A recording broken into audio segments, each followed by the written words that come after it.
जय हिंद दोस्तों। अरे कैसे हैं आप सभी लोग? जलवा एकदम बरकरार है ना? पढ़ाई वढ़ाई चल रहा है एकदम बढ़िया। बेटा हम लोग क्लास 10th के मैथ का अनसॉल्व पेपर जो राजीव का है बेटा, इसको सॉल्व कर रहे हैं। ठीक है, राजीव का अनसॉल्व। तो इसमें सेट 1 हम लोग सॉल्व कर चुके हैं, सेट 2 का ऑब्जेक्टिव क्वेश्चन पूरा सॉल्व कर दिए हैं। आज देखेंगे बेटा इसमें 2 नंबर वाले क्वेश्चन से शुरू करते हैं और सेट 2 भी खत्म करेंगे। ठीक है, तो आ जाओ देखते हैं बेटा। अगर आप लोग चैनल पे नए हैं तो चैनल को सब्सक्राइब भी कर दीजिए, क्योंकि हर सेट इसमें सॉल्व करके दिया जाएगा। ठीक है, तो आ जाओ पूरा एकदम जोश और जुनून के साथ तहलका मचाना शुरू करो। तो क्वेश्चन नंबर 21, क्वेश्चन नंबर 20 तक हम लोग मतलब बेटा 20 नंबर तक का कर चुके हैं। ठीक है, तो क्वेश्चन नंबर 21 देखते हैं 21 नंबर क्वेश्चन क्या कह रहा। 21 का कै इसमें अलग अलग होते हैं। कह रहा सभी भाग हल कीजिए। ठीक है भैया, जैसे आप कह रहे हो वैसे हम करेंगे। ठीक है, कह रहा है सिद्ध कीजिए कि √2 एक अपरिमेय संख्या है। तो ऐसे कहीं पे क्वेश्चन दे दिया जाए √2, 3, 5, 7 कुछ भी कहे कि सिद्ध कीजिए कि एक अपरिमेय संख्या है, क्या करना बाबू? सबसे पहले लिखना है। क्या करोगे? हल करोगे जब, तो सबसे पहले इसको लिखना। क्या लिखोगे? माना √2 एक क्या है? परिमेय संख्या है। क्या है? एक परिमेय संख्या है। वो कह रहा था अपरिमेय संख्या है, हम मान लिए यह एक क्या है? परिमेय संख्या। जस्ट उसका उल्टा, वो कहे दाएं जाओ तो कहो नहीं हम जाएंगे बाएं, वो कहे ऊपर जाओ तो कहो नहीं हम जाएंगे नीचे, उल्टा करो पूरा। ठीक है, तो आ जाओ। अब परिमेय संख्या मान लियो बेटा। परिमेय संख्या क्या होता है? जिसे p/q के रूप में लिखा जा सके। तो क्या होगा? √2 जो होगा बेटा यह बराबर होगा p/q के, जहां p व q क्या है बेटा? सहअभाज्य संख्या है। क्या है बेटा? सहअभाज्य संख्या है। ठीक है, अब सहअभाज्य संख्या का मतलब क्या होता है बाबू? इन दोनों का उभयनिष्ठ गुणनखंड केवल एक होना चाहिए और कोई नहीं होना चाहिए। अगर हो गया तो यह कथन गलत होगा। आया समझ में? तो बाबू क्या हो गया? p q क्या है? सहभाज्य संख्या है। अब यहां पे क्या करना बेटा? दोनों पक्षों का वर्ग कर देना।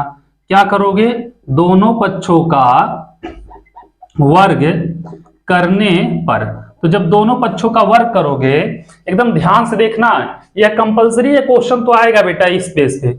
यहाँ पे √2 की जगह 3 हो सकता है, 5 हो सकता है, इतने अंतर होगा लेकिन आएगा जरूर क्या? क्वेश्चन। ठीक है, और कुछ नहीं।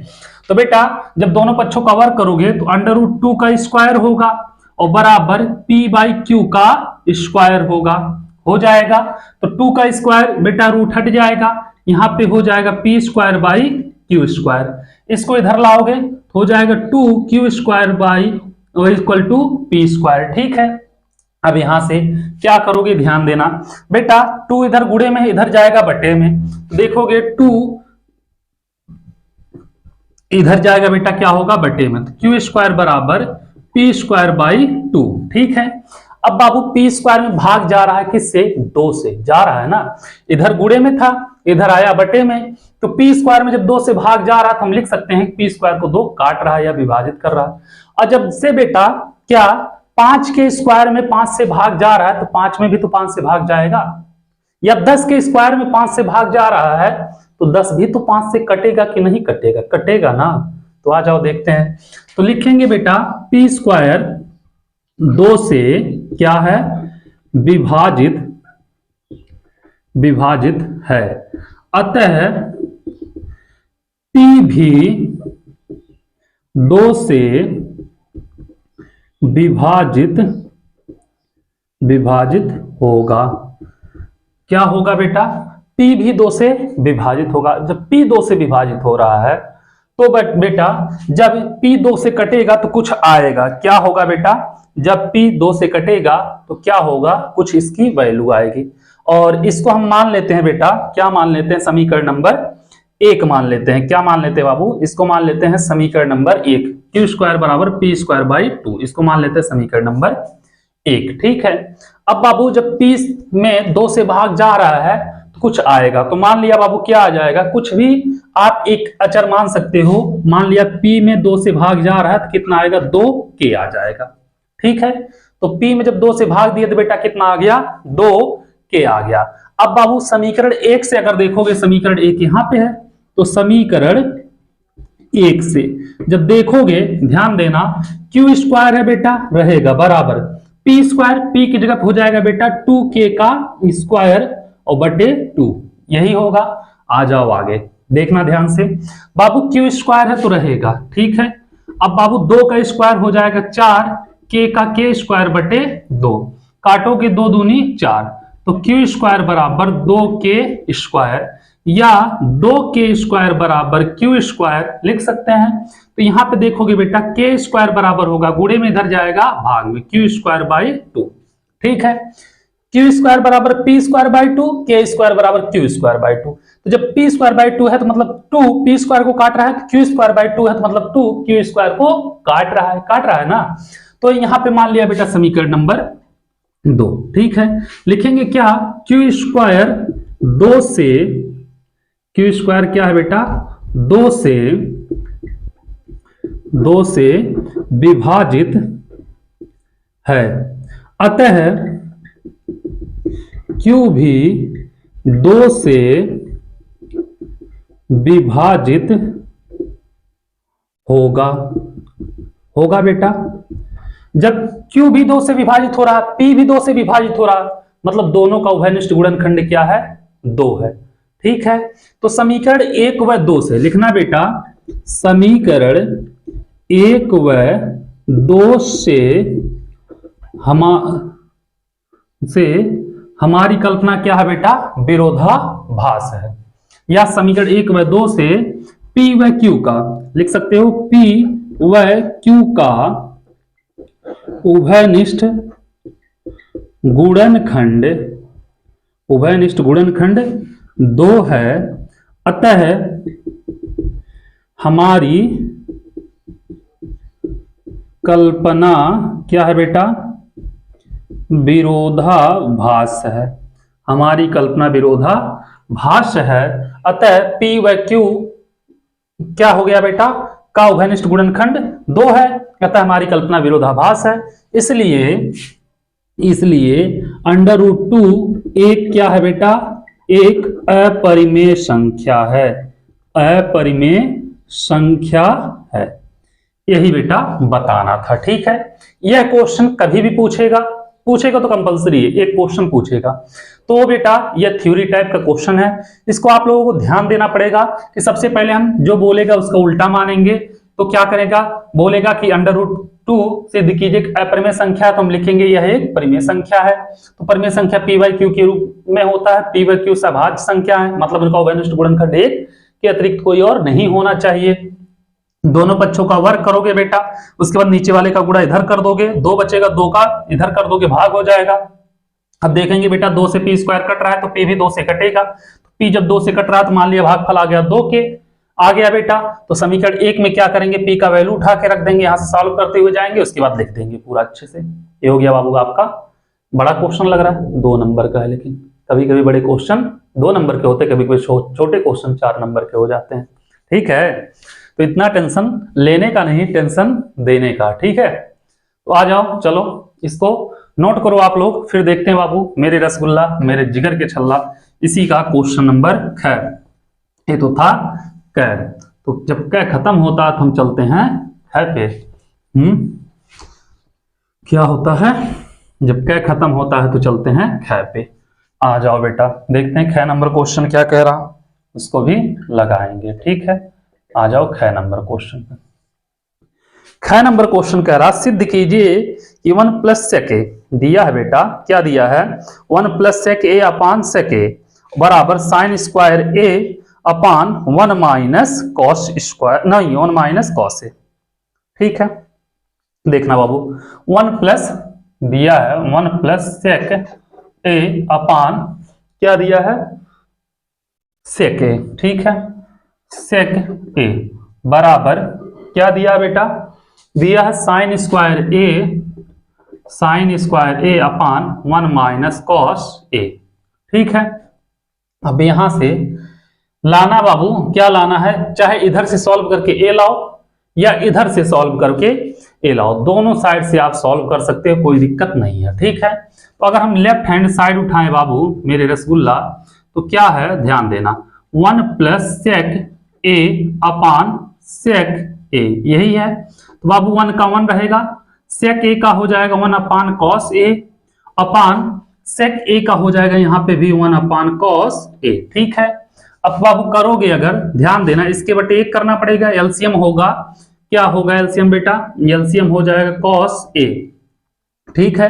अब बाबू इसका गुणा इसमें होगा तो क्या होगा कॉस ए और plus 1 upon 1 upon cos A, ठीक है। इसका गुणा इसके साथ होगा तो बाबू क्या होगा, इससे यह कट जाएगा, कॉस ए से कॉस ए कट जाएगा, तो बचेगा कॉस ए प्लस 1 अपान 1, ठीक है। ऊपर नीचे काम करो बेटा, इसको रहने दो, यहाँ पे हम यहाँ पे कर रहे हैं। कॉस ए प्लस 1 को हम लिख सकते हैं 1 प्लस कॉस ए अपान 1 है, ठीक है।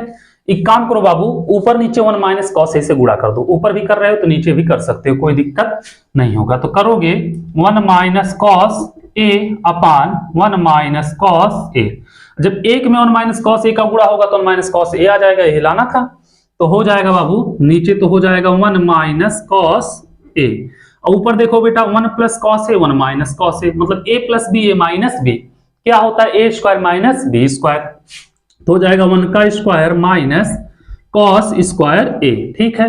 बाबू 1 का स्क्वायर 1 होता है तो हम मिटा दे रहे हैं, कोई दिक्कत नहीं। 1 माइनस कॉस स्क्वायर क्या होता है बेटा, होता है साइन स्क्वायर ए, और ए हो जाएगा 1 माइनस कॉस ए, बेटा ये लाना था हमको, ये प्रूफ हो गया आपका, आ गया राइट हैंड साइड, ठीक है। ये क्वेश्चन नंबर 21 का ख हो गया, इसको नोट करिए, बहुत ही इजी क्वेश्चन था, ठीक है। चलो इसको नोट करो, फिर चलते हैं क्वेश्चन नंबर ग पे, ठीक है। मजा आ रहा है कि नहीं आ रहा है एकदम, अरे आप लोगों को मजा ना आए, पूरा यूपी हिलाने वाले हो, कैसे क्वेश्चन मतलब लगा के टॉप करके, कुछ और मत सोचने लगना। आ जाओ ग नंबर पे, सांसों की जरूरत है जैसे, कह रहा है 21 सेंटीमीटर त्रिज्या वाले एक वृत्त की कोई जीवा केंद्र पर समकोण अंतरित करती है, संगत लघु वृत्त खंड का क्षेत्रफल ज्ञात कीजिए। कह रहा संगत लघु वृत्त खंड का क्षेत्रफल ज्ञात कीजिए। तो बाबू 21 सेंटीमीटर त्रिज्या की कोई वृत्त है, ठीक है, मान लिया है क्या है, वृत्त है, जिसकी त्रिज्या कितनी है बेटा 21 सेंटीमीटर, आर बराबर हो जाएगा बाबू 21 सेंटीमीटर, ठीक है, आर बराबर 21 सेंटीमीटर। कह रहा बाबू कोई त्रिज्या कोई जीवा केंद्र पर समकोण अंतरित करती है, मान लिया यह भी त्रिज्या होगा, यह क्या होगा बेटा जीवा होगा, यह त्रिज्या होगा, यह भी त्रिज्या होगा, मान लिया ओ, यह ए, यह बी, ठीक है। यहाँ पे समकोण अंतरित मतलब थीटा बराबर 90 अंश, यही कह रहा ना, थीटा बराबर हो जाएगा 90 अंश, ठीक है। बाबू कह रहा संगत लघु वृत्त खंड का, क्या पूछा, लघु वृत्त खंड का क्षेत्रफल बताइए। तो लघु वृत्त खंड का क्षेत्रफल निकालना बेटा, लघु वृत्त खंड क्या होगा, यही वाला इसका लघु वृत्त खंड हो जाएगा। अब इसका क्षेत्रफल पूछ रहा है, तो क्या होगा बाबू, इसका त्रिज्यखंड का होगा, मान लिया ए बी, यहाँ पे सी मान लेते हैं, बिंदु सी मान लेते हैं, तो त्रिज्यखंड ओ ए सी बी का क्षेत्रफल माइनस त्रिभुज क्या होगा बेटा ओ ए बी का क्षेत्रफल। अब बाबू त्रिभुज क्या है, समकोण त्रिभुज है, समकोण त्रिभुज 1/2 आधार गुणे ऊंचाई, इसकी यह ऊंचाई हो जाएगी, यह आधार हो जाएगा आराम से, कोई दिक्कत नहीं है। और नहीं तो 1/2 आर स्क्वायर साइन थीटा भी कर सकते हो, लेकिन आराम है, कोई दिक्कत नहीं है, ठीक है। तो संगत लघु वृत्तखंड का क्षेत्रफल पूछ रहा है, क्या पूछ रहा है बाबू, लघु वृत्तखंड का क्षेत्रफल। तो लघु वृत्तखंड का क्षेत्रफल पूछ रहा है, तो क्या करोगे बेटा, ध्यान देना, त्रिज्यखंड का क्षेत्रफल क्या होगा, त्रिज्य खंड का क्षेत्रफल माइनस त्रिभुज का क्षेत्रफल, त्रिभुज का क्षेत्रफल, और नहीं तो लिख देना त्रिज्यखंड ओ ए सी बी, लेकिन एक ही है, पता चल जाएगा त्रिभुज का क्षेत्रफल, तब भी जान जाओगे, ठीक है बेटा।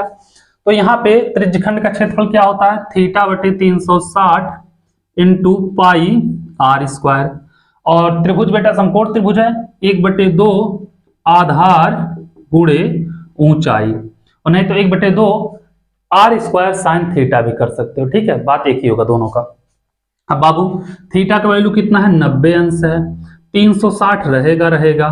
पाई का मान 22/7 और आर स्क्वायर कितना बेटा 21 गुणे 21 माइनस 1/2। आधार बेटा इसका आर ही होगा और ऊंचाई भी आर होगी। ठीक है, तो आर कितना है 21 है, 21 गुणे 21। ठीक है, आराम से कर लोगे आप लोग, कोई दिक्कत नहीं होगा, इतना तो कर ही लोगे। ठीक है, तो अगर काटा जाए बाबू तो ध्यान देना, 90 दूनी 180 दूनी 360 4 आएगा यहाँ पे, और 2 दूनी 4 11 दूनी 22 11 आ जाएगा। 7 त्रिक 21। ठीक है, तो करोगे बाबू तो कितना होगा 11 3 33 गुणे 21 33 गुणे 21/2 और माइनस 21 21 हम 441/2।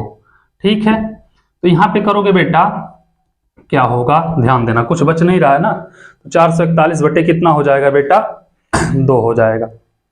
इसका क्या करो गुणा कर लो। क्या करोगे बेटा गुणा करोगे तो लगभग आएगा कितना आएगा 21 3 42 21 3 63 6 बचेगा, 21 3 63 6 69/2 माइनस 441/2 करोगे बेटा तो हर बराबर है। ठीक है, 3 में से 1 गया 2, 9 में से 4 गया 5 और 6 में से 4 गया 2, 252/2 भाग दोगे बेटा कितना आएगा 2 1 कम 2, 2 दूनी 4 2 6 12 126 सेंटीमीटर स्क्वायर इसका क्या आएगा बेटा क्षेत्रफल आ जाएगा। ठीक है, उम्मीद कर रहे हैं क्वेश्चन नंबर 21 का ग भी आप लोगों को समझ में आ गया होगा, कोई दिक्कत कहीं पे नहीं हुआ होगा। इसको नोट करिए, फिर चलते हैं बाबू क्वेश्चन नंबर 21 के घ की तरफ, देखते हैं क्या कह रहा 21 का घ। 3 क्वेश्चन हो गए बेटा इधर, 20 नंबर ऑब्जेक्टिव पहले किए थे और 2 3 6 26 नंबर हो गए। आ जाओ आगे, घ वाला क्या कह रहा है बाबू, घ वाला कह रहा है कि निम्नलिखित आंकड़े का बहुलक ज्ञात कीजिए। क्या पूछा है बाबू बहुलक पूछा है, बहुलक वर्ग पूछा हो तो अलग बात था, लेकिन बहुलक पूछा है तो भाई 2 नंबर का है तो बहुलक पूछेगा ही। वर्ग अंतराल दिया है, बारंबारता दिया है। ठीक है, क्या दिया है वर्ग दिया है और उसके साथ अंतराल, वर्ग अंतराल, और क्या दिया है बारंबारता। ठीक है, आ जाओ क्या कहा है, कहा है बाबू कि 15 से 20 40 से 45। ठीक है, 15 से 20 20 से 25 25 से 30 30 से 35 35 से 40 और क्या है बेटा 40 से 45, यही दिया है। अब आ जाओ बारंबारता भी लिख लेना। ठीक है, क्या करना बारंबारता भी लिख लेना। बारंबारता कितना दिया बाबू 3 8 9 10 3 2 3 8 9 10 3 2 बाबू बहुलक वर्ग देखेंगे हम। फार्मूला क्या होता है बहुलक का, बहुलक का फार्मूला होता है क्या यल प्लस f1 माइनस f0 अपान 2f1 minus f0 minus f2 into h। ठीक है, तो बहुलक वर्ग देखेंगे बेटा, सबसे बड़ी संख्या यही है, ये हो जाएगा बहुलक वर्ग। ठीक है, 10 है ना सबसे बड़ा, तो यही हो जाएगा पूरा। देख लो सब में सबसे बड़ा क्या है 10 है, तो ये पूरा बहुलक वर्ग होगा। इसकी निम्न सीमा यल हो जाएगी, तो यल बराबर होगा बेटा कितना 30। इसके बीच का अंतर कितने का है 5 का, तो h बराबर हो जाएगा 5। यह बाबू आपका f1 होगा, इसके जस्ट ऊपर वाला f0 ये हो जाएगा f2। तो f1 बराबर 10, f0 बराबर 9, f2 बराबर 3, और तो कुछ लगेगा नहीं। आ जाओ यहाँ पे यल कितना बेटा 30 है, प्लस f1 कितना है 10 minus f0 9, 2 f1 10 minus f0 9 minus 3, तो h कितना है बेटा 5 है। ठीक है, कर लोगे यहाँ पे 30 प्लस 10 में से 1 गया 9 गया 1 बचेगा, 10 दूनी 20 9 3 12 और गुणे 5। ठीक है, करोगे 30 प्लस 5 1 कम 5 और 20 में से 12 गया 8, काम करना बेटा 5 में 8 से भाग दे देना, तो 30 प्लस 5 में जब 8 से भाग दोगे तो 8 पंजे 40 8 छक क्या होगा बेटा 48, 0.62 के करीब आएगा, 0.62 जोड़ दो बेटा 30.62 इसका बहुलक आएगा, यही हो जाएगा इसका आंसर। ठीक है, उम्मीद कर रहे हैं आप लोगों को क्वेश्चन नंबर 21 का घ समझ में आ गया होगा, कोई दिक्कत नहीं हुआ होगा। इसको नोट करिए, फिर चलते हैं अंगना की तरफ, देखते हैं क्या कह रहा, उसको भी लगाते हैं। ठीक है, आया समझ में कि नहीं आया? आया ना, आ जाओ चलो।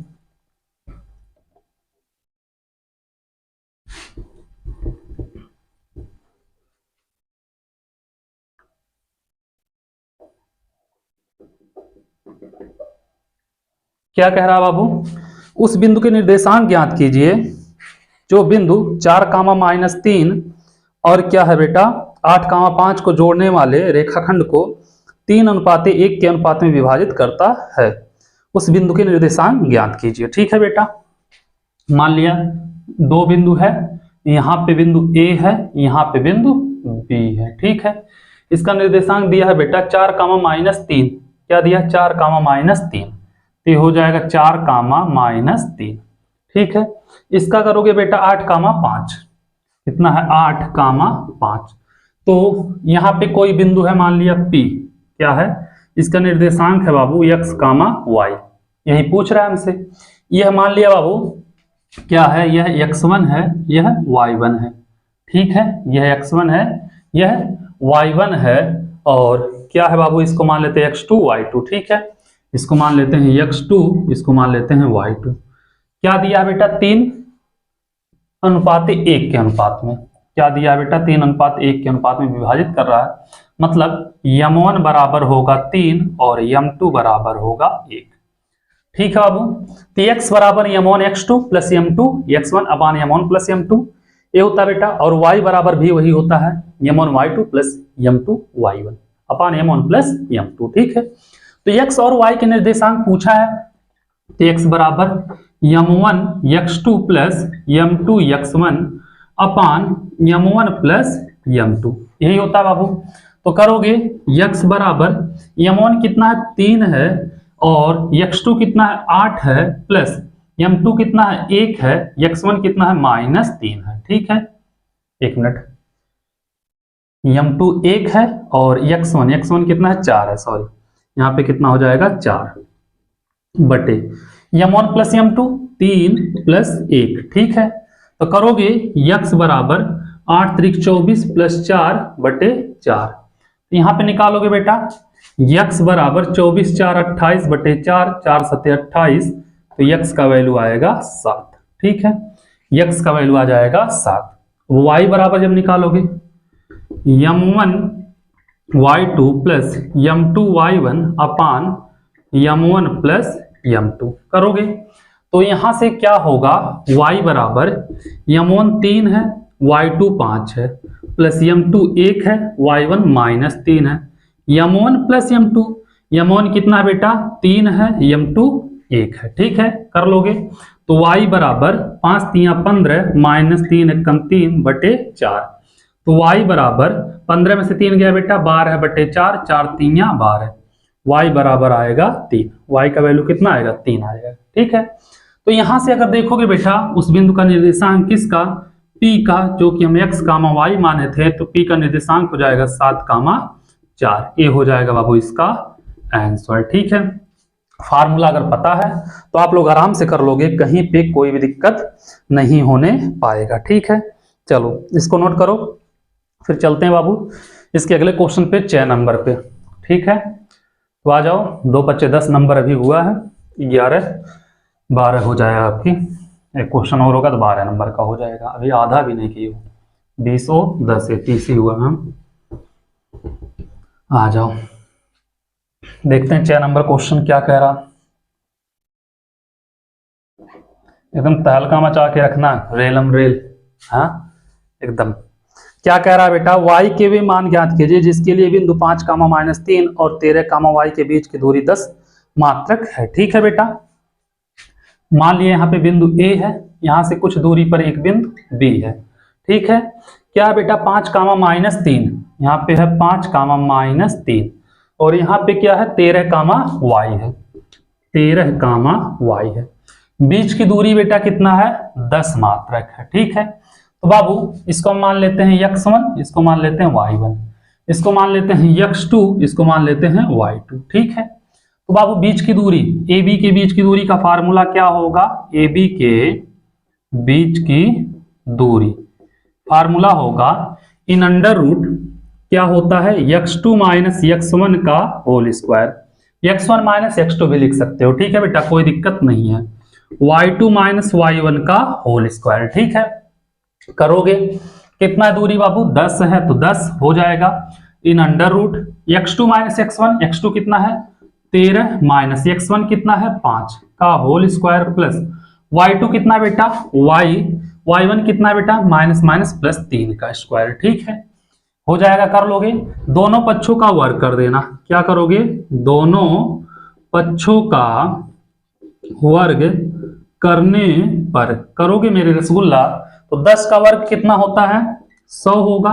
इधर रूट हट जाएगा, 13 में से 5 जाएगा बाबू, 8 का स्क्वायर होगा और प्लस y प्लस 3 का होल स्क्वायर। ठीक है, तो 10 का स्क्वायर 100 और 8 अठाए 64, यहाँ पे क्या होगा बेटा प्लस, यहाँ पे हो जाएगा y स्क्वायर, 3 का स्क्वायर 9 प्लस 3 दूनी 6y। ठीक है, आ जाओ यहाँ पे बेटा, यह इधर जाएगा 100, नहीं तो ये इसमें जोड़ लो। ठीक है, तो 100 बराबर 64 और 9, 9 4 13 यही होगा, 3 त्रिक का 9 ही होगा ना, 9 4 13 और 6 1 7 73 हो जाएगा। ठीक है बेटा, और plus y square plus 6y। ठीक है, अब इसको 73 को इधर लाओ या इसको उधर कर लो, 0 हो जाएगा, सब देख लिया जाएगा। y square plus 6y plus 73 minus 100 बराबर 0 कर सकते हो ना बेटा, इसको इधर कर दिए हैं।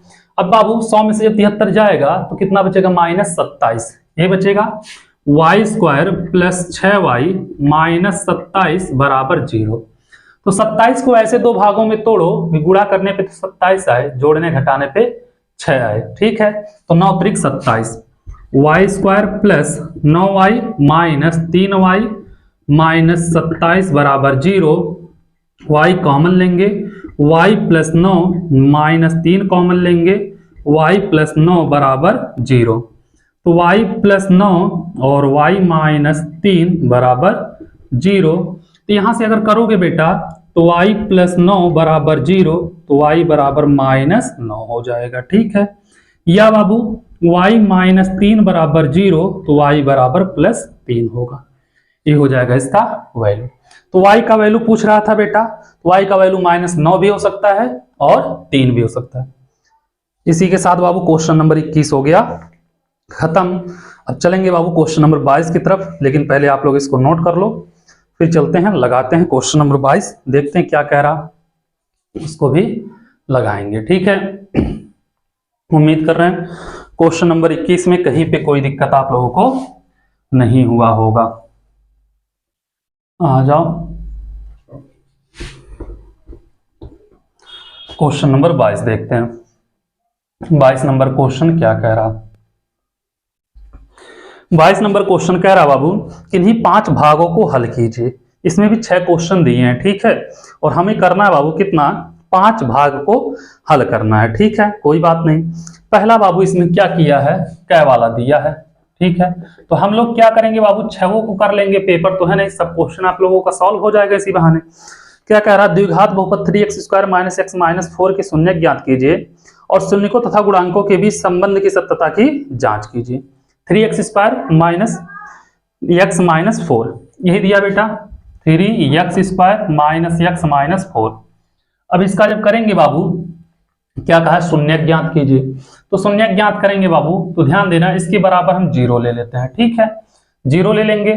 अब बाबू 3 चौक के 12, देखो इसका गुणा इसमें करेंगे, 3 चौक के 12। तो ऐसी दो संख्या बताओ जिनका गुणा करने पे तो माइनस 12 आए, क्योंकि यहाँ पे माइनस है, और जोड़ने घटाने पे यहाँ पे x के साथ कुछ नहीं तो 1 है, माइनस 1 आए, तो 4 तियां 12। ठीक है बेटा, तो 3x स्क्वायर और प्लस 3x कर सकते हो बेटा, माइनस 4x माइनस 4 बराबर 0। 4 तियां 12 घटाओगे बेटा माइनस 1 आएगा, और 4 तियां 12 माइनस में आएगा। ठीक है, यहां से अगर हम 3x कॉमन लेंगे तो कितना बचेगा? x plus 1। यहां से माइनस 4 कॉमन लेंगे तो x प्लस 1 बराबर 0। ठीक है, अब बाबू दोनों में कॉमन दिख रहा है x प्लस 1, कॉमन लेंगे बचेगा x माइनस 4 बराबर 0। तो बाबू अगर हम x माइनस 4 बराबर 0 करेंगे तो x बराबर 4 हो जाएगा, और x प्लस 1 बराबर 0 करेंगे तो x बराबर माइनस 1 होगा। ठीक है, तो मान लिया बाबू इसका अल्फा बराबर 4 और बीटा बराबर माइनस 1 हो गया। ठीक है, कोई दिक्कत नहीं होगा। अब कह रहा बाबू इसके दो शून्य निकल गए, कह रहा सत्यता की जांच कीजिए। तो अगर हम देखें बाबू 3x square minus x minus 4 बराबर 0 से ax square plus bx minus c बराबर 0 से क्या करें, तुलना कर दें। ठीक है, तुलना करेंगे तो a का वैल्यू कितना होगा, 3 होगा, b का वैल्यू माइनस 1 होगा, c का वैल्यू बेटा x square plus bx plus c minus c नहीं होता, c का वैल्यू बेटा हो जाएगा -4। ठीक है, अब बाबू क्या निकालना है, मूलों का योग। मूलों का योग क्या होता है बाबू, अल्फा प्लस बीटा बराबर माइनस बी बाई ए। दोनों साइड बराबर आना चाहिए। अल्फा कितना बाबू 4 है, बीटा कितना है -1 है, तो करोगे बेटा माइनस माइनस बी का वैल्यू -1, ए का वैल्यू कितना है बेटा, ए का वैल्यू तो है 3, तो अलग अलग आ जा रहा है, लेकिन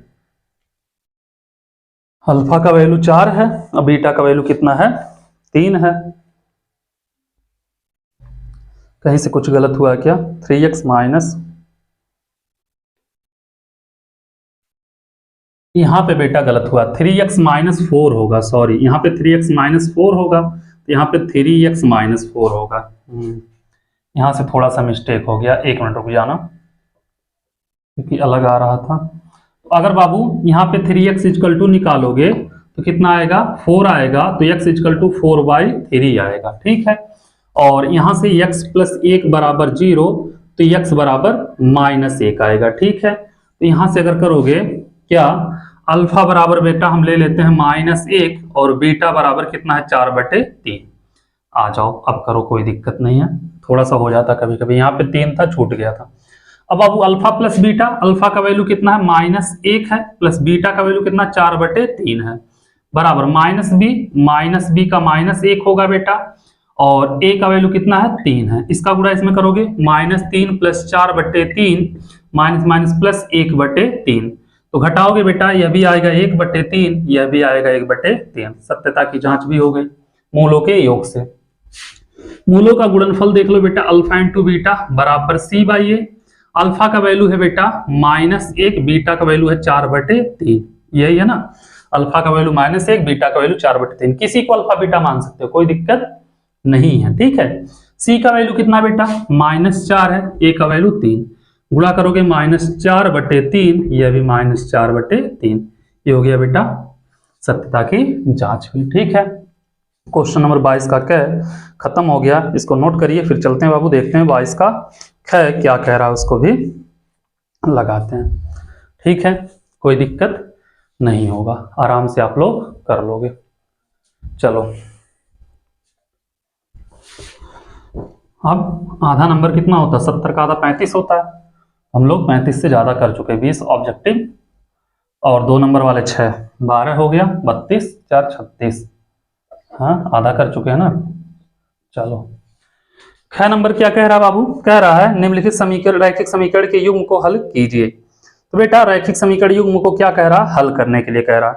पहला दिया है 0.2x plus 0.3y, 0.2x plus 0.3y equal to कितना दिया है बेटा 1.3 दिया है, 1.3 दिया। ठीक है, एक काम करो बाबू, इसमें क्या करो 10 का गुणा कर दो। तो जब 10 का गुणा करोगे पूरे में क्या करो 10 का गुणा करो, तो 10 का गुणा करोगे तो 2x प्लस 3y बराबर 13, इसको मान लिया समीकरण नंबर 1। ठीक है, दूसरा क्या दिया है 0.4x, 0.4x प्लस 0.5y, ये दिया है -0.5y है बेटा, यहाँ पे माइनस है। ठीक है, उसके बाद क्या दिया है -0.7 इक्वल टू -0.7। एक काम करो बेटा, इसमें भी 10 का गुणा कर दो, करोगे कितना होगा, यहाँ पे होगा 4x, यहाँ पे होगा 5y और यहाँ पे होगा -7, यही होगा, इसको मान लिया समीकरण नंबर 2, यही है ना बेटा। और क्या कहा, इसको हल कीजिए। तो एक काम करो बाबू, समीकरण 1 में 2x है, इसमें 4x है, और यहाँ पे 3 है, यहाँ पे 5 है, तो इसमें 2 का गुणा कर दे तो बराबर हो जाएगा। क्या करोगे बेटा, समीकरण 1 में 2 से गुणा करने पर, और जब करोगे गुणवा तो क्या होगा, 2 दूनी 4x प्लस 3 दूनी 6y बराबर 13 दूनी 26, समीकरण नंबर 3 मान लो। ठीक है, अब क्या करो, 3 में से 2 को घटा दो बेटा। ठीक है, 3 में से 2 को घटा दो, तो घटाओगे 3 माइनस 2 कर दो, कितना है 4x प्लस 6y बराबर 26, और यहाँ पे कितना है 4x माइनस 5y बराबर -7, घटाओगे माइनस प्लस प्लस, इससे कैंसिल, और 6 5 11y हो जाएगा बेटा, कितना होगा 11y, और 7 6 13, 3 हो जाएगा 33, तो y बराबर 33/11, 11 3 33, तो y का वैल्यू होगा 3। ठीक है, समीकरण 1 से चाहे समीकरण 2 से सॉल्व कर देना बेटा। समीकरण 1 से अगर हम देखेंगे, क्या देखेंगे, समीकरण 1 से कितना बाबू, 2x प्लस 3y बराबर 13 है, यही है ना, 2x प्लस 3y बराबर 13। तो क्या करोगे बेटा, 2 है रहने दो, x है रहने दो 3, y का वैल्यू 3 बराबर 13, तो 2x प्लस 3 त्रिका 9 बराबर 13, तो 2x बराबर 13 माइनस 9, 9 4 13, 2x बराबर 4, तो x बराबर बेटा 4/2, 2 दूनी 4, x का वैल्यू आएगा 2 आएगा। ठीक है, x का वैल्यू क्या आएगा, 2 आएगा, तो ये हो गया बेटा y का वैल्यू 3, x का वैल्यू 2, यही पूछ रहा था, समीकरण हल करने के लिए कहा था, यह भी हो गया। तो क्वेश्चन नंबर बेटा 22 का ख भी हो गया, इसको नोट करिए। फिर चलते हैं ग नंबर वाले पे, देखते हैं ग नंबर वाला क्या कह रहा, उसको भी लगाते हैं। ठीक है, आ जाओ, इसको अब हम मिटा रहे हैं, आ जाओ ग नंबर वाले पे, देखते हैं ग नंबर वाला क्या कह रहा है क्वेश्चन। ग नंबर वाला कह रहा है बाबू कि सिद्ध कीजिए कि बाह्य बिंदु से वृत्त पर खींची गई स्पर्श रेखा की लंबाई बराबर होती है। तो बेटा क्या सिद्ध करना है कि बाह्य बिंदु से स्पर्श रेखा पर खींची गई लंबाई, स्पर्श रेखा की लंबाई बराबर होती है। मान लिया बाबू यह क्या है, एक वृत्त है, इसका केंद्र O है, इस पे एक स्पर्श रेखा ऐसे यहाँ पे खींच दिया गया है, एक स्पर्श रेखा यहाँ से ऐसे यहाँ पे खींच दिया गया। मान लिया यहाँ पे बिंदु P है, ये स्पर्श बिंदु है बेटा, यहाँ पे एक स्पर्श बिंदु यहाँ पे, इससे इसको हम मिला दें, त्रिज्या होगा बेटा, इससे यहाँ पे हम इसको मिला दें, यह भी त्रिज्या होगा, सीधा ना लग रहा तो मान लेना। इसको हम यहाँ से मिला दे रहे हैं। ठीक है, इसको मान ले रहे हैं कुछ A, इसको मान ले रहे हैं B। इतना आप लोग समझ में आ गया होगा, कोई दिक्कत नहीं हुआ होगा। अब बाबू एक चीज देखोगे क्या, कि यह क्या है 90 अंश है। ठीक है, यह भी क्या है 90 अंश है। ठीक है, अब बाबू इसमें अगर देखा जाए तो यह क्या होगा, वृत्त की त्रिज्या होगी, यह भी वृत्त की त्रिज्या होगी, तो त्रिभुज OAP और OBP में। ठीक है, देखोगे त्रिभुज OAP व त्रिभुज OBP में क्या होगा बेटा, OA जो होगा बराबर होगा OB के, क्यों, क्योंकि दोनों वृत्त की त्रिज्या है, और OP जो होगा बेटा OP के बराबर होगा, OP बराबर OP, क्यों, क्योंकि दोनों कॉमन है, क्या है बेटा, उभयनिष्ठ है, दोनों में है ना, इस भी त्रिभुज में यह रेखा आ रहा, इसमें भी यह रेखा आ रहा है बेटा, और यह 90 है और यह 90 है। ठीक है, कोण A बराबर कोण B, क्यों, क्योंकि दोनों समकोण है, अतः त्रिभुज OAP जो होगा बेटा सर्वांगसम होगा त्रिभुज OBP के, कैसे, RHS से। ठीक है, 90 अंश कोण है, समकोण त्रिभुज से हो जाएगा। यहां से अगर देखोगे बेटा तो AP जो होगा, AP बराबर होगा BP के, हमको यही सिद्ध करना था कि खींची गई दोनों स्पर्श रेखा आपस में बराबर होती हैं। यहाँ पे लिख देना, पहले ही मन करेगा, सिद्ध करना है, क्या सिद्ध करना है, AP बराबर BP, यही सिद्ध करना था, यह आ गया। ठीक है, चलो इसको नोट करो बाबू, फिर चलते हैं अगले क्वेश्चन पे, देखते हैं क्वेश्चन नंबर घ क्या कह रहा है, उसको भी लगाते हैं। ठीक है, इतना आप लोग समझ गए होंगे, इतने में आप लोगों को कोई दिक्कत नहीं हुआ होगा। इसको हम मिटा रहे हैं।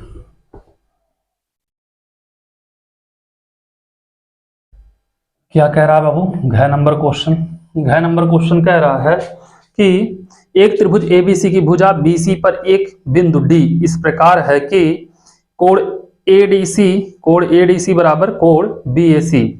एक त्रिभुज है बेटा ABC, एक त्रिभुज है ABC, मान लीजिए A हो गया, यह B हो गया, यह C, BC पर एक बिंदु बेटा D है और यहां से इसको मिला दिया है, ठीक है, यहाँ पे बिंदु D है। कह रहा है इस प्रकार है कि ADC जो है बेटा, ADC दिया है जो, लिख लो, ठीक है, क्या दिया है, कोण ADC बराबर, कोण ADC बराबर BAC, कोण BAC हो जाएगा, कोण ADC बराबर BAC।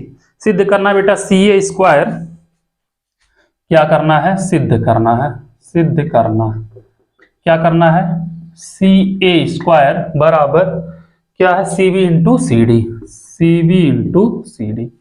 बेटा ADC, ADC यह कोण कह रहा है किस कोण के, BAC, BAC मतलब इस पूरे कोण के बराबर यह कोण है, ठीक है।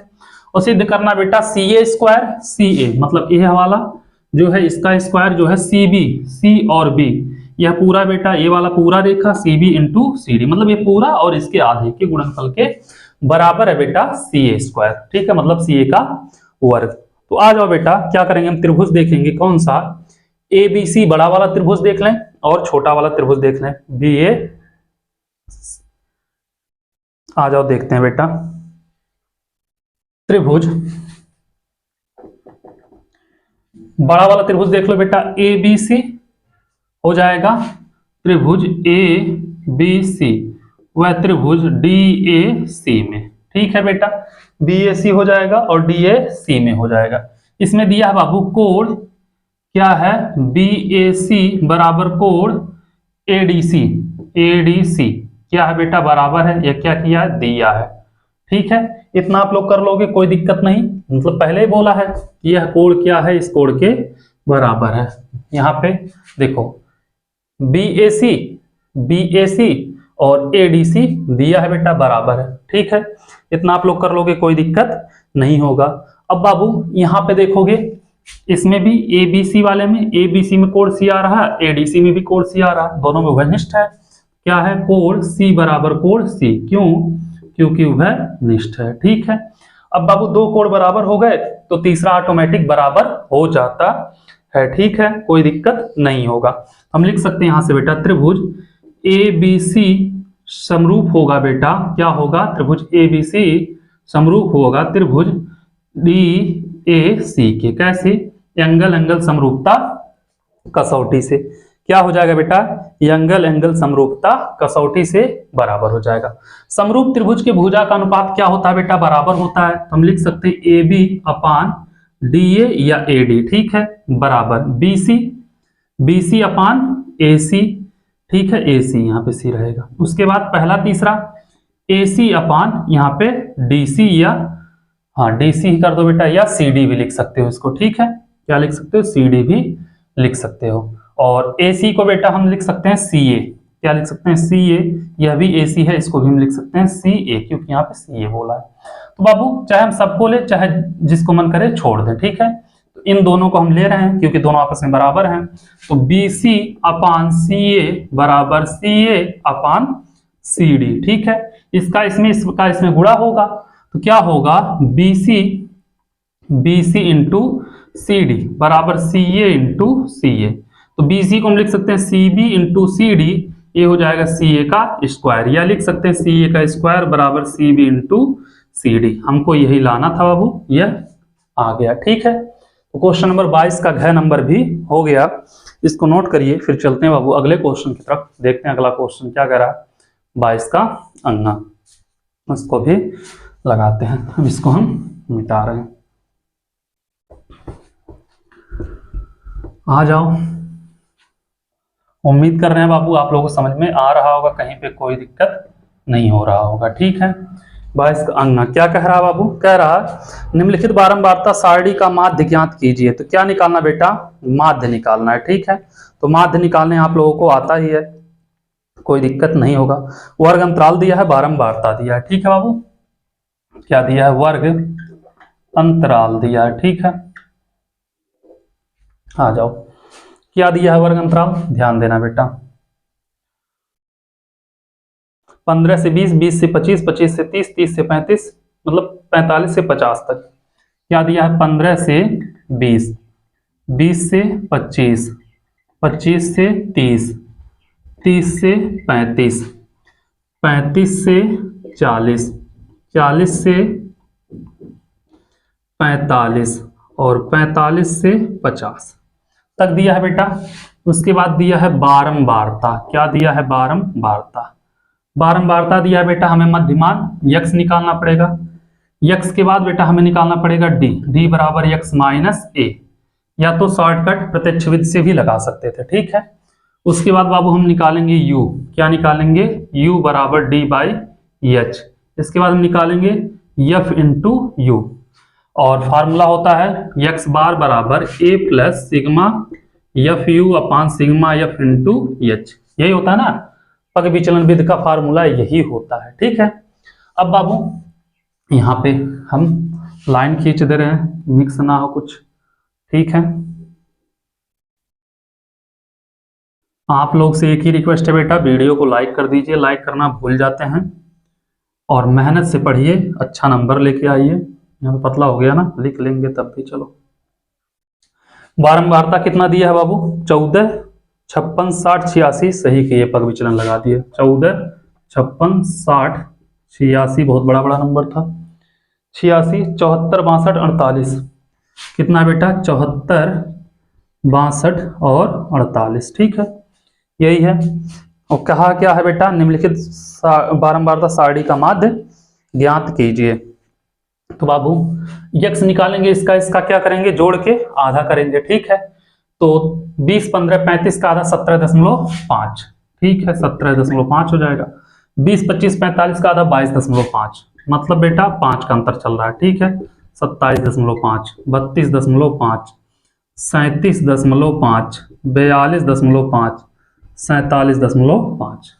अब बाबू कितना? 1, 2, 3, 4, 5, 6, 7 है, तो बेटा 4 वाले को मान लेते हैं ए।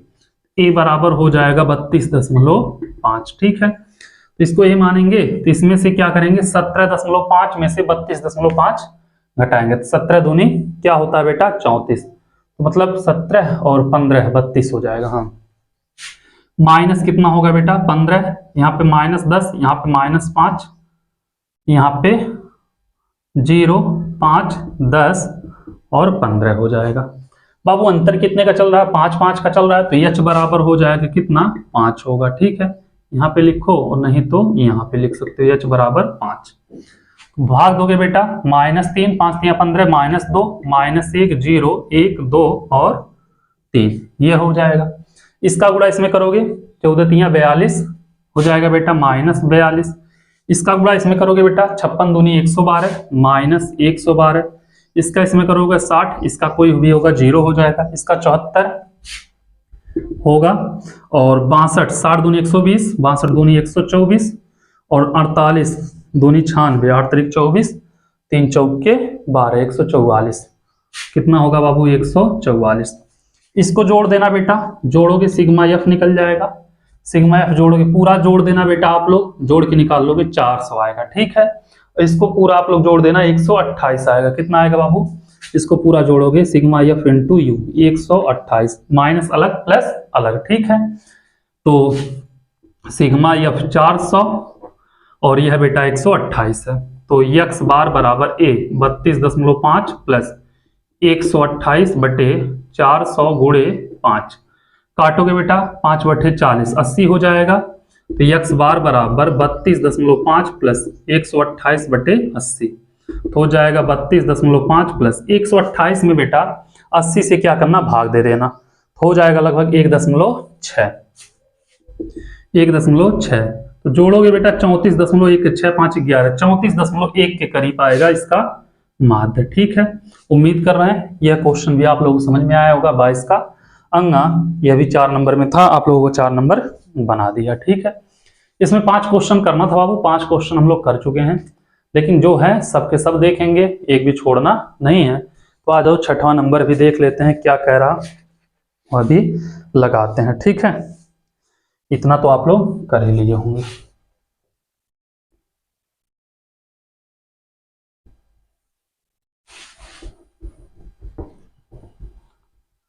आ जाओ 6 नंबर वाला देखते हैं। 6 नंबर क्या कह रहा? कह रहा बाबू कि एक पासे को एक बार फेंका जाता है, निम्नलिखित को प्राप्त करने की प्रायिकता ज्ञात कीजिए। पहला अभाज्य संख्या, दूसरा 2 और 6 के बीच स्थित कोई संख्या। ठीक है बेटा, पहला एक अभाज्य संख्या बोला ना, एक अभाज्य संख्या, ठीक है। और दूसरा, चलो पहला कर लेते हैं बाप। जब पासे को फेंकेंगे बेटा तो नंबर जो आने की संभावनाएं होती हैं, क्या है बेटा, संभावनाएं अगर होंगी जो देखोगे, क्या देखोगे, क्या हो सकती है बेटा, या तो एक आ सकता है, या 2 या 3 या 4 या 5 या 6, यही नंबर आ सकते हैं। ठीक है बेटा, कोई दिक्कत नहीं है। अब इसमें अभाज्य संख्या कौन सी होगी, क्या देखोगे, अभाज्य संख्या। अभाज्य संख्या क्या आ सकती है बेटा, इसमें 2 आ सकता है, 3 आ सकता है, 5 आ सकता है। ठीक है, तो मतलब कुल संभावनाएं कितने हैं बाबू, कुल संभावनाएं जो हैं कितने हैं, 6 हैं। और अभाज्य संख्या कितनी है बेटा, अभाज्य संख्या कितनी है बेटा, 3 है। ठीक है, तो प्रायिकता अगर निकालोगे, क्या निकालोगे बेटा, प्रायिकता, कुल संभावनाएं बटे क्या बोलते हैं बेटा, अभाज्य संख्या बटे कुल संभावनाएं, तो कितना हो जाएगा, 3/6, काटोगे 1/2 इसका आंसर होगा। ठीक है बाबू, और बी वाला क्या कह रहा, बी वाला भी देख लेते हैं। मतलब कुल कितने हैं बेटा, उसमें क्या करेंगे, अभाज्य संख्या में क्या करेंगे, कुल संभावना से भाग दे देंगे। ठीक है, या अनुकूल परिणाम बटे मतलब कुल संभावनाएं, यह भी कर सकते हो। ठीक है, क्या बोला बाबू दूसरा, 2 और 6 के बीच स्थित कोई संख्या, 2 और 6 के बीच स्थित कोई संख्या। अब बेटा ऐसे दे दे, तो इसमें भी देखेंगे कुल संभावनाएं कितनी होंगी बेटा, संभावनाएं आने की संभावनाएं क्या है बेटा। ठीक है, जब पासा फेंका जाएगा तो 1 आएगा, 2 आएगा, 3 आएगा, 4 आएगा, 5 आएगा, 6 आएगा, कोई भी आ सकता है, नहीं पता है। ठीक है, ठीक है। और अनुकूल परिणाम जो होगा बेटा, अनुकूल परिणाम, ठीक है बेटा, 2 और 6 के बीच 3, 4, 5 होगा। ठीक है बेटा, 3 होगा, 4 होगा और 5 होगा। ठीक है बेटा, तो यहाँ पे कुल परिणाम जो होगा बेटा, प्रायिकता जो होगी, या संभावनाएं, कुल संभावनाएं कितनी है बेटा, या कुल परिणाम कितने हैं बेटा, यह भी लिख सकते हो, कुल परिणाम भी लिख सकते हो। ठीक है बेटा, कितने हैं, 6, और अनुकूल परिणाम कितने हैं बेटा, 3 है। ठीक है, तो प्रायिकता अगर लिख देखोगे बेटा, प्रायिकता तो क्या होगा, अनुकूल परिणाम बटे कुल परिणाम, लिख लेना आप लोग, तो हो जाएगा 3/6, काटोगे बेटा 1/2 आएगा, इसका भी आंसर, इसका भी दोनों का आएगा बेटा 1/2 ही। इसी के साथ 22 का 6 नंबर भी खत्म बेटा। तो देखा जाएगा तो 5 ही करना था 20 नंबर का इसमें, लेकिन हम लोग कर दिए 6, 24 नंबर तैयार कर दिए इसी से, लेकिन वो मान नहीं होगा। ठीक है, चलो इसको नोट करो, फिर चलते हैं अगले क्वेश्चन की तरफ, देखते हैं अगला क्वेश्चन क्या कह रहा है बाबू। क्वेश्चन नंबर 23, इसको अब हम मिटा रहे हैं। आ जाओ 23 नंबर क्वेश्चन पे। 23 नंबर क्वेश्चन क्या कह रहा है, मोस्ट इंपॉर्टेंट क्वेश्चन है बेटा 23 नंबर। कह रहा है यदि किसी समांतर श्रेणी एपी के प्रथम 8 पदों का योगफल 64 है। बेटा प्रथम 8 पदों का योगफल दिया है 64। ठीक है, प्रथम 8 मतलब यस 8 दिया है, 64 दिया है, प्रथम 8 पद है बेटा, तो प्रथम 8 पदों का योगफल कितना दिया है, 64 दिया है। 8 पदों को हम क्या लिख सकते हैं बेटा, देखना ध्यान से, चलो कोई बात नहीं। उसके बाद क्या दिया बाबू, इसके प्रथम 17 पदों का योगफल 289 है।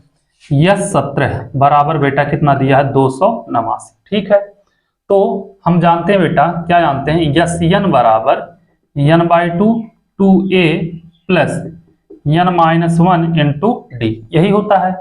तो बेटा यस 8 जब देखोगे, यस 8 यही है प्रथम 8 पदों का, यस 8 बराबर 8/2 और 2a प्लस, यहाँ पे n की जगह 8 होगा, -1 इंटू डी। ठीक है, अब यस 8 का वैल्यू कितना, 64 है, तो 64 बराबर 2 चौक 8, यहाँ पे 4, 2a प्लस 8 में से 1 गया, 7 बचेगा, डी का गुणा हो जाएगा 7d। ठीक है, तो 16 चौके 64, काट दो बेटा 16 आएगा, तो 16 बराबर 2a प्लस 7d या 2a प्लस 7d बराबर 16। इसको मान लेना समीकरण नंबर 1। ठीक है, इसमें पूछा क्या है बाबू, इसमें पूछा है श्रेणी का प्रथम पद और सारवंतर a और d निकालना है। ठीक है बाबू, तो यस n बराबर हम जानते हैं n by 2 2a plus n minus 1 into D. तो बाबू 17 है, तो यस 17 बराबर यहाँ पे 17/2 होगा और 2a प्लस n की जगह 17 माइनस 1 इंटू डी। तो बाबू यह कितना है 289 है, बराबर कितना है बेटा 17/2। तो यहाँ पे 2a प्लस यहाँ पे हो जाएगा 16d।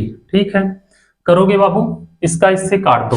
ठीक है, 17 17 हम 289, तो 17 बराबर 1/2 2a प्लस 16d।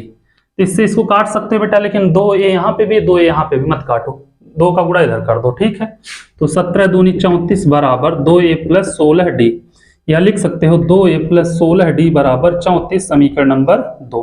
ठीक है बेटा, समीकरण 2 में से एक को क्या करो घटा दो। ठीक है, 2 में से एक को घटा देना, यह फार्मूला होता है बेटा, इसको याद रखना। ठीक है, यह पदों का योग जो होता है। करोगे 2a plus 16d minus 34, 2a plus 16d बराबर 34 है, सॉरी। ठीक है, यह है 2a प्लस क्या है 7d बराबर 16, 7d बराबर 16। घटाओगे माइनस माइनस माइनस, इससे कैंसिल, 16 में से 7 गया 9 7 16 9d, और 34 में से 16 जब चला जाएगा बेटा, 14 में से 6 गया 8, यहाँ पे 18 बचेगा। तो d बराबर 18/9, 9 दूनी 18, d बराबर कितना आएगा 2 आएगा। ठीक है, d बराबर हो गया 2। अब यहां से बेटा a का वैल्यू निकालना, समीकरण 1 में आ जाओ। ठीक है, समीकरण 1 से क्या है 2a प्लस 7d बराबर 16, यही है ना समीकरण 1, 2a प्लस 7d बराबर 16। तो d का मान 2 है, तो 2a प्लस 7 गुणे 2 बराबर 16, तो 2a प्लस 14 बराबर 16।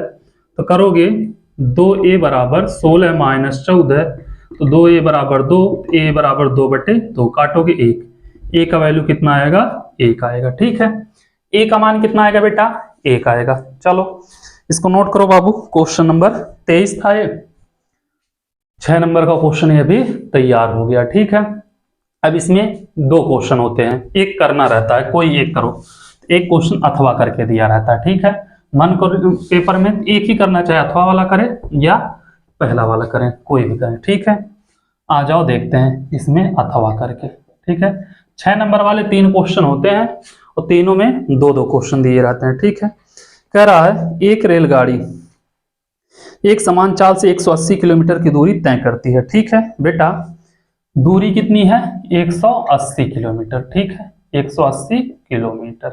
ठीक है, एक समान चाल से 180 किलोमीटर दूरी तय करती है, चाल 5 किलोमीटर प्रति घंटा अधिक हो तो उसी यात्रा में आधा घंटा कम लेती है। रेलगाड़ी की चाल ज्ञात कीजिए। तो माना रेलगाड़ी की समान चाल क्या है बेटा x किलोमीटर प्रति घंटा। ठीक है, मानोगे, माना रेलगाड़ी की समान चाल क्या है बेटा x किलोमीटर प्रति घंटा। ठीक है, तो बेटा चाल पता हो गया, दूरी हो गया, समय क्या लगेगा बेटा, तो समान चाल से लगा समय जो होगा, मान लिया t1, समय बराबर दूरी बटे चाल, यही होता है दूरी बटे चाल। तो दूरी कितनी है बेटा 180 बटे x, इसको मान लिया समीकरण नंबर 1। ठीक है, उसके बाद 5 किलोमीटर अधिक करने पर चाल बेटा 5 किलोमीटर प्रति घंटा अधिक हो, तब चाल 5 किलोमीटर प्रति घंटा अधिक होने पर क्या होगा बेटा, चाल हो जाएगा x प्लस 5 किलोमीटर प्रति घंटा हो जाएगा। ठीक है, मतलब पहले x किलोमीटर प्रति घंटा चल रहा था, x प्लस 5, जैसे पहले 10 चल रहा था तो 5 बढ़ गया, 15 किलोमीटर प्रति घंटा चलेगा। ठीक है, तो समय कितना लगेगा बेटा, समय देखोगे बेटा t2 बराबर दूरी बटे चाल, यही होगा दूरी बटे चाल। ठीक है, तो कितना है दूरी बाबू 180 और यह x प्लस चाल कितना 5, समीकरण नंबर 2। अब कह रहा बाबू प्रश्नानुसार, क्या कह रहा प्रश्नानुसार। ठीक है, प्रश्नानुसार लिखोगे बाबू, क्या कह रहा है कि पहले जो समान चाल से चल रहा है t1, इसमें जो समय लग रहा है बेटा क्या है, दूसरा जो चल रहा है 5 किलोमीटर बढ़ा के t2, इसमें आधा घंटा कम लग रहा है, इसमें आधा घंटा ज्यादा लग रहा है, मतलब दोनों बराबर नहीं, इसमें ज्यादा है आधा घंटा, इसमें कम है, तो इसमें क्या करो आधा घंटा जोड़ दो, अब दोनों बराबर हो गए। T1 और T2 को उठा के रख दो, तो समीकरण 1 व 2 से कर देना। ठीक है, क्या करना, समीकरण 1 व 2 से T1 का मान है 180, नहीं तो रुक जाओ बेटा यहाँ पे, इसको इधर कर दो। ठीक है, T1 माइनस T2 बराबर 1/2। अब समीकरण 1 व 2 से करना।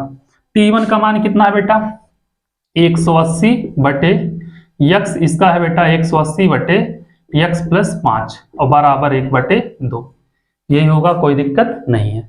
एक काम करो बाबू, इसका गुणा इसमें, इसका गुणा इसमें कर दो, तो करोगे अगर इसका गुणा इसमें होगा तो कितना हो जाएगा, इसका गुणा इसमें करोगे 180 यक्स होगा प्लस इसका गुणा 18 25 90 900 हो जाएगा। ठीक है, इसका इसमें होगा माइनस 180 यक्स और बटे यक्स गुणे यक्स प्लस 5 बराबर 1/2। बेटा इससे कैंसिल होगा, कोई दिक्कत नहीं, इसका गुणा इसमें, इसका गुणा इसमें होगा, तो 9 दूनी 1800, कितना हो जाएगा 1800, इसका गुणा इसमें एक्स स्क्वायर प्लस 5x, इसको इधर कर दो, x square plus 5x minus 1800 बराबर 0। तो बाबू 1800 को ऐसे दो भागों में तोड़ो, गुणा करने पे तो माइनस 1800 आए, लेकिन जोड़ने या घटाने पे कितना है 5 आए, तो 45 गुणे 40 होता है। ठीक है, क्या करोगे एक्स स्क्वायर प्लस 45x और माइनस 40x माइनस 1800 बराबर 0। x कॉमन लेंगे, x प्लस 45 होगा, माइनस 40 कॉमन लेंगे, x प्लस 45 बराबर 0। दोनों में से बाबू x प्लस 45 कॉमन ले लो, बचेगा x माइनस 40 बराबर 0। तो बाबू x प्लस 45 बराबर 0, तो x बराबर माइनस 45। किसी की चाल बेटा, किसी भी गाड़ी, नाव, कुछ भी हो, रेलगाड़ी कुछ भी हो, साइकिल भी हो, तो उसकी चाल माइनस में नहीं होती, पैदल चल रहा है इंसान तब भी नहीं होगा। ठीक है, x माइनस 40 बराबर 0, तो x बराबर 40 किलोमीटर प्रति घंटा आएगा। ठीक है बेटा, क्या होगा उसकी समान चाल 40 किलोमीटर प्रति घंटा होगी, ये हो जाएगा आंसर।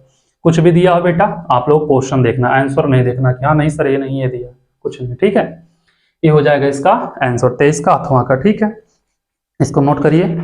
फिर चलते हैं बाबू क्वेश्चन नंबर 24 पे, देखते हैं 24 नंबर क्वेश्चन क्या कह रहा, उसको भी लगाते हैं। उम्मीद कर रहे हैं इतना आप लोग समझ गए होंगे, कोई दिक्कत कहीं पे नहीं होना चाहिए। ठीक है, चलो तो इसको हम मिटा रहे हैं।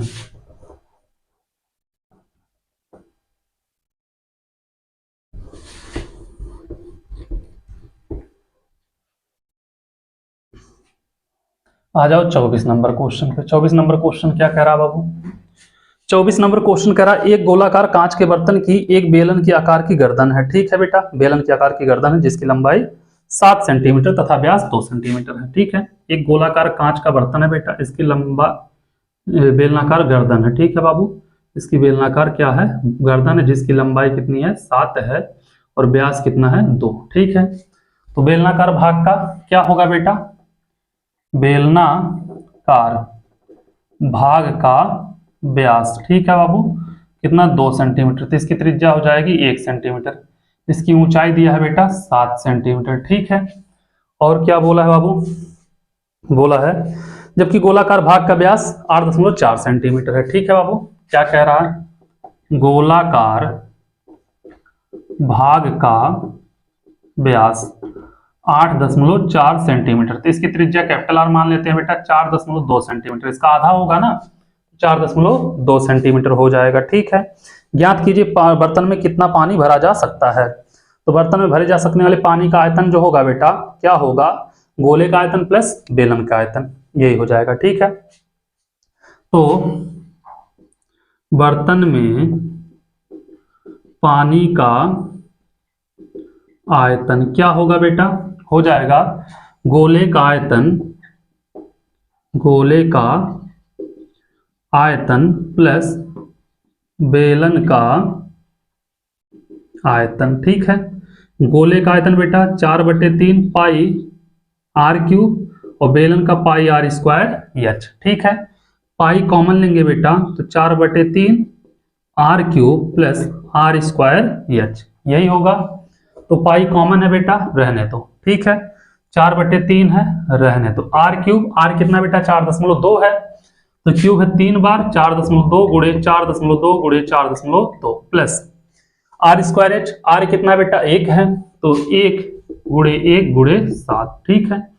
तो 14 तिया 42, 1.4 हो जाएगा पाई, 14 चौके 56, 5.6, 4.2 गुणे 4.2 प्लस 7 हो जाएगा 56, 5.4 गुणे 5.6 गुणे 4.2 गुणे 4.2 आप लोग कर लेना, ठीक है बेटा।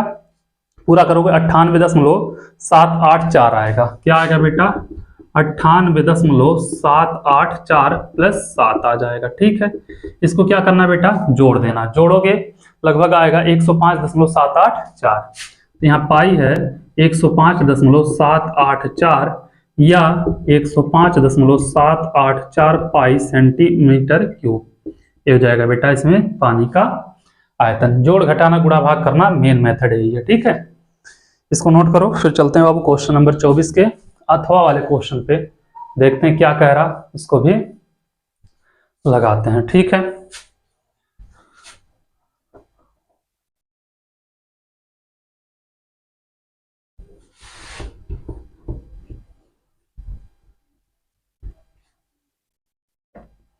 चौबीस ही था ना।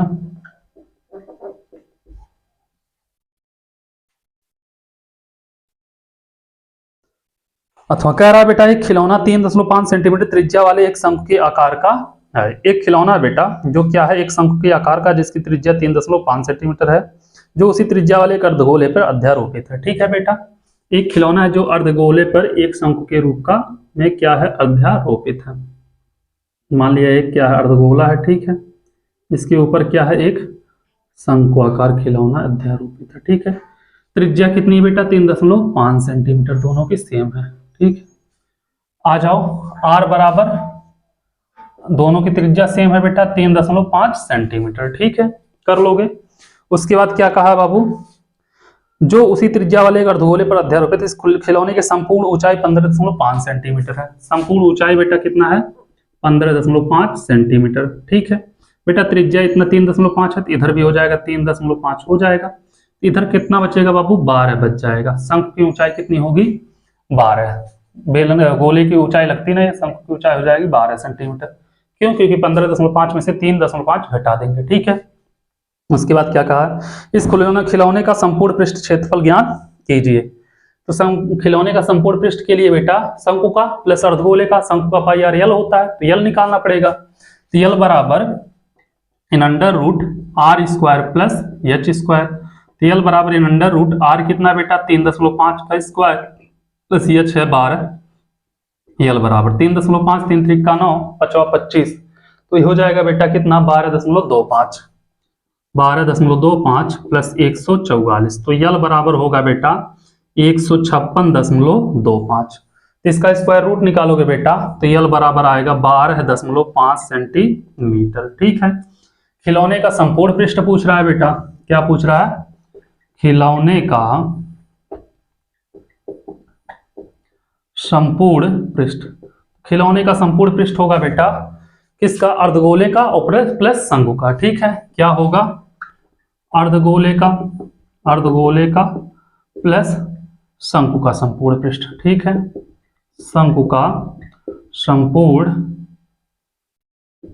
पृष्ठ, ठीक है, शंकु का संपूर्ण पृष्ठ हो जाएगा, ठीक है। अर्धगोले का प्लस शंकु का संपूर्ण पृष्ठ। तो यहां पे करोगे बेटा अर्धगोले का क्या होता है 2 पाई आर स्क्वायर, शंकु का होता है पाई आर यल। क्या होता है बेटा 2 पाई आर स्क्वायर होता है, इसका होता है पाई आर यल। मन करेगा बेटा आप लोग अलग अलग कर लेना, नहीं तो ऐसे सॉल्व कर लेना। 2 का मान 2, पाई का मान 22/7, आर का मान 3.5 गुणे 3.5 प्लस पाई का मान 22/7, आर का मान 3.5, यल का मान 12.5, काट देना 7 × 5 = 35, 0.5, ठीक है। 22 × 5 = 110, 11 होगा, 11 दूनी 22, यहाँ पे हो जाएगा फिर से 22, ठीक है, गुणे 3.5 और यहाँ पे प्लस है 7 × 5 = 35, 0.5, 22 × 5 = 110, 11.0 गुणे 12.5, तो 22 × 5 = 110 हो जाएगा बेटा, बचा 11 और 22 यहाँ 66, 11 कितना हो जाएगा 22 यहाँ 66।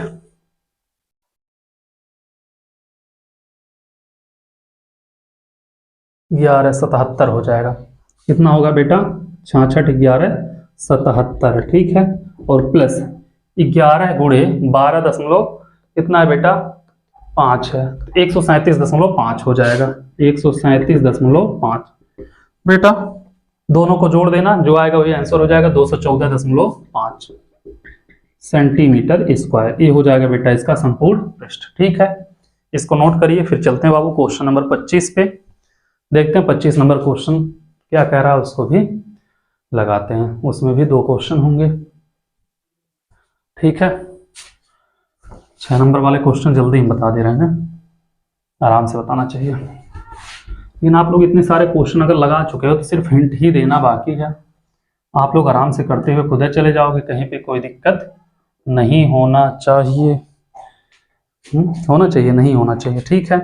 कह रहा है बेटा कि एक बहुमंजिले भवन के शिखर से देखने पर एक 10 मीटर ऊंचे भवन के शिखर और तल के अनुमान कोण 30 और 45 है, ठीक है बेटा। बहुमंजिले शिखर के भवन से, ठीक है, बहुमंजिला भवन है, ठीक है बेटा। एक 10 मीटर ऊंचे भवन के शिखर पर देखने पर 10 मीटर इसकी ऊंचाई है, ठीक है। इसकी ऊंचाई कितनी है? 10 मीटर मान लिया, ठीक है। उसके बाद कह रहा है इसके शिखर और आधार दोनों को देखने पे अनुमान कोण क्रमशः 30 और कितना? 45 है, ठीक है। ये हो जाएगा बाबू 30 और ये हो जाएगा 45, ठीक है। इसको मान लिया ए, इसको बी, इसको सी, इसको डी, इसको ई, ठीक है। कर लोगे। ये इतना 10 है बाबू, तो बी सी भी हो जाएगा 10, ठीक है। इसको मान लेते हैं हम यक्स, क्या मान लेते हैं? इसको मान लेते हैं यक्स और इसको मान लेते हैं वाई, ठीक है। कोई दिक्कत नहीं, इतना तो कर सकते हो आप लोग। तो क्या कह रहा? बहुमंजिले भवन की ऊंचाई ज्ञात कीजिए, मतलब हमें निकालना बेटा एसी। क्या निकालना हमसे पूछा? एसी, जो कि है बेटा a b plus b c, जो कि है बेटा 10 plus x, 10 plus x. X का वैल्यू निकल जाए, हो जाएगा काम हमारा, ठीक है। पहले त्रिभुज हम ए सी डी देखते हैं, ठीक है। त्रिभुज ए सी डी में कितना है बेटा? tan 45 अंश है, tan 45 अंश लंब बटे आधार ए सी बटे सी डी, यही होगा ए सी बटे सी डी। ए सी कितना है? tan 45 का वैल्यू 1, ए सी है बेटा कितना? 10 प्लस यक्स, 10 प्लस यक्स, और यह है y, तो y बराबर आ जाएगा 10 प्लस यक्स, हो जाएगा y बराबर 10 प्लस यक्स। या बेटा x बराबर निकालोगे तो y माइनस 10 लिख सकते हो, x बराबर y माइनस 10 भी लिख सकते हो, ठीक है, कोई दिक्कत नहीं होगा। अब त्रिभुज आ जाओ, देखते हैं बेटा ए बी ई में, ठीक है। त्रिभुज ए बी ई में, ए बी ई में अगर देखोगे तो tan 30 है, तो tan 30 लंब बटे आधार मतलब ए बी बटे बी ई। बी ई बेटा क्या होगा? जब यहाँ पे y है तो यह भी y के बराबर होगा, ठीक है। तो इसका वैल्यू 1 बटे करड़ी में 3, इसका वैल्यू x, इसका वैल्यू y, इसका यहाँ पे होगा, तो यहाँ पे हो जाएगा y बराबर करड़ी में 3 x, ठीक है। y का वैल्यू कितना है बेटा? 10 प्लस x, समीकरण नंबर 1 मान लेना, यहाँ पे लिखना समीकरण 1 से क्या हो है बेटा? 10 प्लस x बराबर करड़ी में 3x, इसको उधर कर दो तो 10 बराबर करड़ी में 3x माइनस x, ठीक है। तो बाबू x अगर कॉमन ले लें तो क्या बचेगा? करड़ी में 3 माइनस 1 बराबर 10, तो x बराबर 10 बटे करड़ी में 3 माइनस 1, ऊपर नीचे करड़ी में 3 प्लस 1, करड़ी में 3 प्लस 1 से गुणा कर दो। बीच की दूरी नहीं पूछा है ना, केवल क्या पूछा है बेटा? भवन की ऊंचाई पूछा है, ठीक है। क्या पूछा? भवन की ऊंचाई। तो आ जाओ करो, यहाँ पे x बराबर 10 करड़ी में 3 प्लस 1, ए हो जाएगा बेटा कितना? a minus b, a plus b, तो क्या होगा? करड़ी में 3 का स्क्वायर माइनस 1 का स्क्वायर, तो x बराबर 10 करड़ी में 3 प्लस 1, करड़ी में 3 का 3, 1 का 1, तो हो जाएगा 10 करड़ी में 3 प्लस 1 बटे 2, 2 पचे 10, तो x का वैल्यू हो जाएगा 5 करड़ी में 3 प्लस 1, यही होगा बाबू। AC पूछा हमसे भवन की ऊंचाई, AC बराबर क्या है बेटा? 10 प्लस यक्स है, 10 प्लस यक्स है, तो 10 रहने दो प्लस यक्स, इसका गुणा इसमें करोगे 5 करड़ी में 3 और प्लस इसका गुणा इसमें 5 हो जाएगा। यह वैल्यू हम लिख सकते हैं इसको बेटा 5 करड़ी में 3 प्लस 5 लिख सकते हैं ना, तो 10 5 15 प्लस 5 करड़ी में 3, 5 कॉमन लेंगे बेटा तो 3 प्लस करड़ी में 3, ए हो जाएगा बेटा इसकी ऊंचाई, किसकी? भवन की, ठीक है। इसको नोट करो। फिर चलते हैं बाबू अगले क्वेश्चन पे, देखते हैं अगला क्वेश्चन क्या कह रहा है, उसको भी लगाते हैं। 25 का अथवा, वह तो इजी भी है, आप लोग आराम से लगा लोगे, लेकिन चलो हम बता दे रहे हैं। और आप लोग बेटा समझ में आ रहा है तो वीडियो को लाइक कर दो। चलो देखते हैं 26 नंबर क्वेश्चन क्या कह रहा। 26 नंबर नहीं, 25 का अथवा ही है, 26 नहीं है। 25 का अथवा, ठीक है। क्या कह रहा बाबू? कह रहा कि भूमि पर स्थित एक बिंदु से चिमनी का उन्नयन कोण 60 है। यदि चिमनी के पाद बिंदु से 25 मीटर दूरी है तो बेटा चिमनी की ऊंचाई बताइए। इसमें दो क्वेश्चन है, ठीक है। एक बेटा चिमनी है, क्या है? एक चिमनी है, यह एक चिमनी है, ठीक है। चिमनी होता चिमनी होता पता नहीं, चिमनी होता है, ठीक है। चिमनी की ऊंचाई ज्ञात कीजिए बेटा। इसकी ऊंचाई मान लिया h है। इसके एक बिंदु, भूमि के एक बिंदु से इसकी दूरी कितना है बेटा? 25 बोला है, ठीक है, 25 है, ये हो जाएगा। या चलो अब बाबू क्या कहा है? कोण कितना है? 60 अंश है, यह कोण है 60 अंश। इसकी ऊंचाई मान लिया बाबू h, ठीक है, ऊंचाई h मान लिया। आप लोग समझ रहे हो ना बाबू, यह चिमनी है, ठीक है। इसको क्या कहते हैं? चिमनी लिख दे रहे हैं यहाँ पे हम, चिमनी, ठीक है, यह चिमनी है। चिमनी की ऊंचाई यहाँ पे 25 दिया है। कितना दिया बाबू? 25 दिया है। तो tan 60 लेंगे बाबू, tan 60 अंश, लंब बटे आधार, इसको मान लेते हैं a, इसको मान लेते हैं b, इसको मान लेते हैं c। तो h बटे 25 डायरेक्ट कर दे रहे हैं बेटा, h बटे 25, tan 60 का मान √3, तो h बटे 25, 25 निकालेंगे, इसका इसमें गुणा होगा, 25 करड़ी में 3, ये हो जाएगा बेटा इतना मीटर, ठीक है। h बराबर 25 करड़ी में 3 मीटर हो जाएगा, कोई दिक्कत नहीं है। इसमें वो दो क्वेश्चन है, एक क्वेश्चन और दिया है। दूसरा क्वेश्चन क्या कह रहा? दूसरा क्वेश्चन कह रहा बाबू कि भूमि से 60 मीटर ऊंचाई पर एक पतंग उड़ रही, पतंग से डोर अस्थायी रूप से भूमि से बिंदु से बांध दिया गया है। भूमि के साथ डोर का झुकाव 60 अंश है, मानकर ढीला नहीं है। डोर की ऊंचाई ज्ञात कीजिए, ठीक है, डोर की लंबाई ज्ञात कीजिए, ठीक है बाबू। एक पतंग उड़ रही है बेटा यहाँ कहीं पे, ठीक है, इसकी मतलब इस तरह उड़ रही है पतंग यहाँ पे, तो यहाँ से बेटा यहाँ पे डोर बांध दी गई है। मान लिया डोर की कोई ढील नहीं है, 60 अंश के कोण पर डोर बांधी गई है और ऊंचाई है बेटा कितना? 60 मीटर, ठीक है। हमसे डोर की लंबाई पूछा, इसको मान लिया a, इसको मान लिया b, इसको मान लिया c। इसके लिए देखो बेटा या लंब होगा या कर्ड होगा, ठीक है। तो अगर हमसे AC पूछा है तो हम साइन लगाएंगे, साइन 60 अंश बराबर 60 बटे AC, या BC बटे AC भी लिख सकते हो। 60 अंश का मान √3/2 और 60 बटे AC, AC का गुणा इसमें होगा √3 AC, 60 दूनी 120, तो AC बराबर हम निकालोगे तो 120 बटे करड़ी में 3, करड़ी में 3 का ऊपर नीचे गुणा कर दो बेटा, तो 120 करड़ी में 3 बटे 3, 40 तिया 120, AC बराबर 40 करड़ी में 3 आएगा, ठीक है। डोर की लंबाई यह होगी। इसी के साथ बाबू यह मॉडल पेपर भी हो गया खत्म। और अगला सेट तीसरा अगले वीडियो में देखेंगे। आप लोगों से एक ही रिक्वेस्ट है, जितना हो उसके चैनल को शेयर करिए और सब्सक्राइब कराइए, ठीक है। Thank you so much.